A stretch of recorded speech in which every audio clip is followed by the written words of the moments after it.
NDA కూటమి 2 సంవత్సరాల సంపూర్ణంగా విజయవంతం జరుపుకున్న సందర్భంగా నిన్న ఏదైతే తిరుపతిలో జరిగిన రాష్ట్ర స్థాయి డెవలప్మెంట్ మీద చర్చ కోసం జరిగింది. అదే స్థాయిలో నియోజకవర్గ స్థాయిలో జరుపుతూ మరి పార్లమెంటు స్థాయిలో కూడా జరపమని చెప్పేసి రాష్ట్ర పార్టీ ఆదేశాల ప్రకారం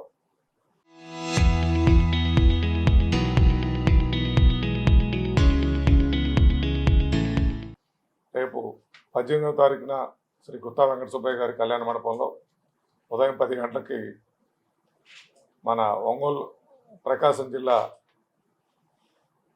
2 సంవత్సరాల అభివృద్ధి మీద కార్యక్రమం జరగబోతుంది.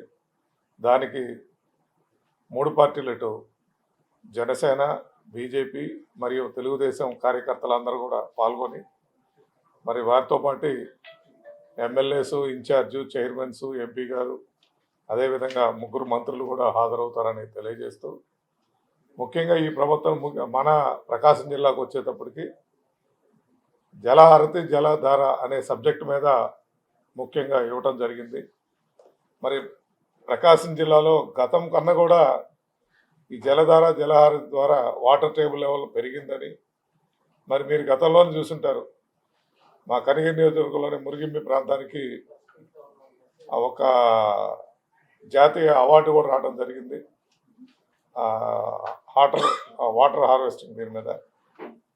అదేవిధంగా ఇటీవల ముఖ్యమంత్రి గారు ఏదైతే ప్రవేశపెట్టారో జలధార జలహారతి ప్రోగ్రాంలో అందరూ అంటే ప్రతి పల్లెల్లో కూడా రైతులు కానీ అటు గ్రామస్తులు కానీ అందరూ స్వచ్ఛందంగా పాల్గొని ఆ చెరువుల్లోని పుడికి తీయటం కానీ మరి అదేవిధంగా ఈ కాలువలకు ఏదైతే వచ్చే జంగిల్ క్లియరెన్స్ చేసుకోవడం కానీ రాబో వర్షాకాలానికి చెరువులన్నీ కూడా చక్కగా తీర్చిదిద్దు పెట్టుకొని ఏదైతే నీటి సంపదని కాపాడుకోవాలి, రాబో తరాలకి నీటిని మిగిలించాలనే ఉద్దేశంతో ఈ కార్యక్రమం తలపెట్టిన మా ఎన్డీఏ కూటమికి అభినందనలు తెలుపుతూ ఈ సబ్జెక్ట్ మీద ముఖ్యంగా ప్రకాశం జిల్లాకి ముందంజలో ఉంటాం రాష్ట్ర స్థాయిలో అభినందిస్తూ మరి అదేవిధంగా 17వ తారీఖున మార్కాపురం మార్కెట్ యార్డ్లోని ఈ ఇరిగేషన్ ప్రతి భూమికి నీరు అనే ఒక కాన్సెప్ట్ మీద మీ అందరికీ తెలుసు వెలుగొండ ప్రాజెక్ట్ని ఏ విధంగా మనం త్వరితగతిగా ప్రారంభించడం జరుగుతూ ఉంది. ఈ ప్రభుత్వం వచ్చిన తర్వాత 574 కోట్ల రూపాయలు లైనింగ్ చేయడం జరుగుతూ ఉంది. నిన్న 1000 కోట్లతో ముంపు నిర్వాసితుల కోసం నిధులు కేటాయించి వారందరినీ కూడా వెకేట్ చేయించి వాళ్ళందరూ అకౌంట్లో కూడా డబ్బులు పట్టడం కార్యక్రమం జరుగుతూ ఉంది.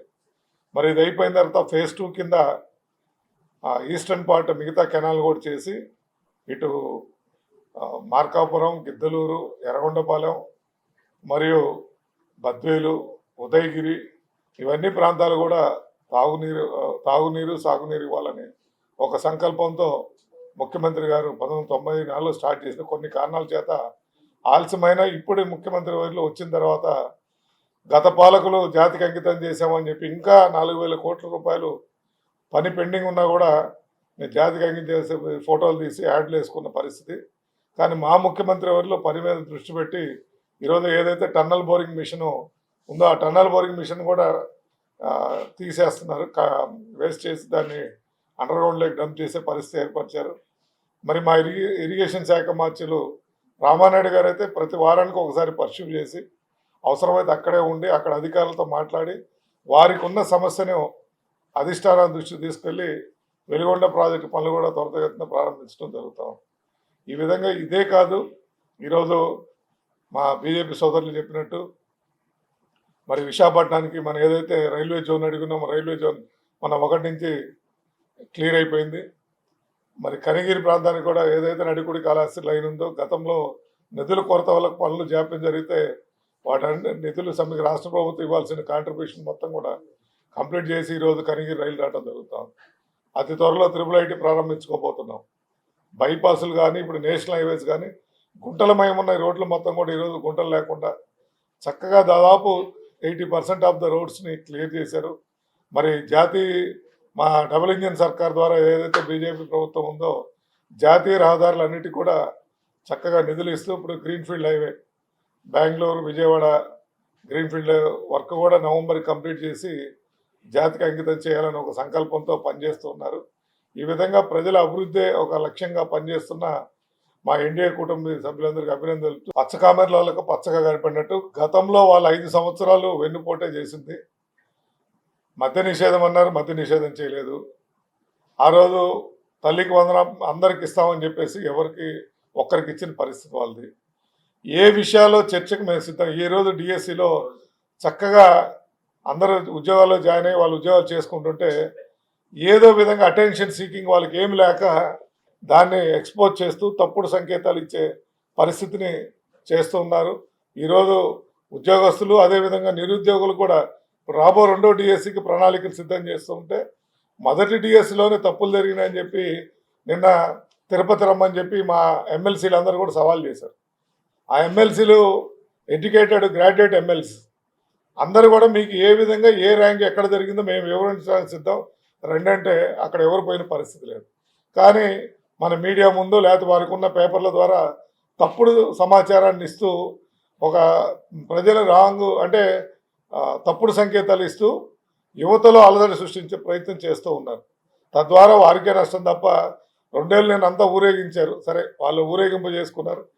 ఏదో 100 మంది 200 మంది వస్తే ఏదో దేశం మొత్తం వెలిగిపోతున్నట్టు వాళ్ళకున్న పత్రికల్లో చూపించుకుంటూ మరి ఏ పథకం మీదని మేము సవాలుకు సిద్ధమని చెప్తున్నాం. ఈరోజు లిక్కర్ స్కామ్లో మీరు జైలుకు పోతున్నారు, మేము కాదు. మా ముఖ్యమంత్రిని మీరు పంపించిన ముత్యంలాగా తిరిగి బయటికి రావడం జరిగింది. ఎందుకు చెప్తున్నామంటే తప్పుడు ఆలోచనలు అవన్నీ ఉండేది వాళ్ళకి ఆలోచన కాబట్టి వెన్నుపోటని ఏం లేకుండా వాళ్ళు తప్పుడు సమాచారం చేస్తున్నారు. ఇప్పుడు 83లో మా నందమూరి తారక రామారావు గారు పార్టీ స్థాపించిన దగ్గర నుంచి పేద ప్రజల దగ్గరికి రాజకీయాన్ని తీసుకువెళ్ళి ప్రజలకు ఏం చేయాలో దానికి అనుగుణంగా నడుపుతున్న పార్టీ తెలుగుదేశం పార్టీ. దాంట్లో భాగస్వాములైన జనసేన ఉంది. ఈరోజు ముఖ్యమంత్రి కోసం కాదు, ఈ రాష్ట్ర అభివృద్ధి అయితే చాలని అనుకుంటూ మాతో జతకట్టి ప్రయాణిస్తున్న జనసేన సోదరులకు కానీ ఈరోజు మేము అన్నదమ్ములాగా ఉంటే మా మధ్య ఎటువంటి చిచ్చు పెట్టాలని ఒక ఆలోచన. అదేవిధంగా కేంద్రంలో నరేంద్ర మోడీ గారి సర్కారు ఈ రాష్ట్రానికి ఏ నిధులు ఎక్కడ ఏది అవసరం ఉన్నా మా లోకేష్ బాబు గారు కానీ ఢిల్లీ పోవటం కానీ వారితో మాట్లాడి ఏ విధంగా నిధులు తీసుకురావాలో తీసుకొచ్చి ఇక్కడ అభివృద్ధి చేస్తున్న పరిస్థితి. ఇవన్నీ కాకుండా ప్రజలు బుద్ధి చెప్తారు. స్థానిక సంస్థలోనే వెన్నుపోటు ఎవరు పొడిచారని ప్రజలు తెలియజేస్తారని తెలియజేస్తారు.